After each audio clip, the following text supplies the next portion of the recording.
Tanaman putri malu ternyata bukan sekedar tumbuhan liar yang sering kita temukan di pekarangan, kebun kosong, atau pinggir jalan. Di beberapa negara Eropa, tanaman ini justru diposisikan sebagai tanaman hias yang memiliki nilai jual cukup tinggi.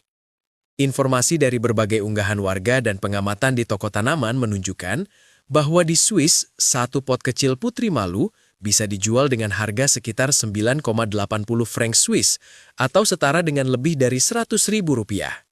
Bagi masyarakat setempat, tanaman ini dianggap menarik karena bentuknya rapi, ukurannya kecil, dan cocok dijadikan tanaman indoor maupun dekorasi balkon.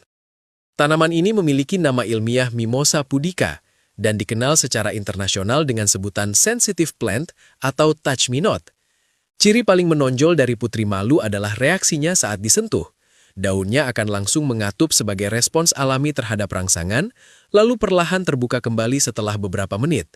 Respons ini terjadi karena perubahan tekanan air di dalam sel tanaman, sebuah mekanisme biologis yang sering dijadikan contoh unik dalam dunia botani. Di luar negeri, karakter ini justru menjadi daya tarik utama, terutama bagi kolektor tanaman dan orang tua yang mengenalkan sains sederhana kepada anak-anak. Sebagai tanaman tropis, putri malu berasal dari wilayah Amerika Tengah dan Selatan, namun menyebar luas ke berbagai negara beriklim hangat, termasuk Indonesia.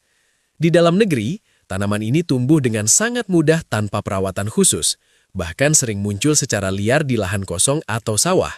Karena pertumbuhannya yang cepat dan dianggap mengganggu tanaman lain, putri malu kerap diperlakukan sebagai gulma dan dibersihkan tanpa banyak pertimbangan. Di pasar tanaman hias Indonesia sendiri, putri malu dijual dengan harga yang relatif murah. Tanaman ini mudah ditemukan di penjual tanaman pinggir jalan maupun toko daring. Biasanya hanya dihargai puluhan ribu rupiah per pot. Perbedaan harga yang mencolok dengan negara seperti Swiss tidak terlepas dari faktor lingkungan dan distribusi. Negara 4 musim tidak memiliki kondisi alami yang cocok untuk pertumbuhan putri malu, sehingga tanaman ini harus dibudidayakan secara khusus atau didatangkan dari luar negeri. Selain itu, proses impor tanaman hidup melibatkan berbagai tahapan seperti karantina, pemeriksaan kesehatan tanaman, serta pengemasan khusus agar tanaman tetap hidup selama perjalanan.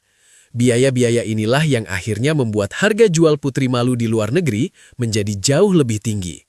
Fenomena ini menunjukkan bahwa nilai sebuah tanaman tidak hanya ditentukan oleh kelangkaannya, tetapi juga oleh cara suatu negara memandang dan mengelola sumber daya alam yang dimilikinya.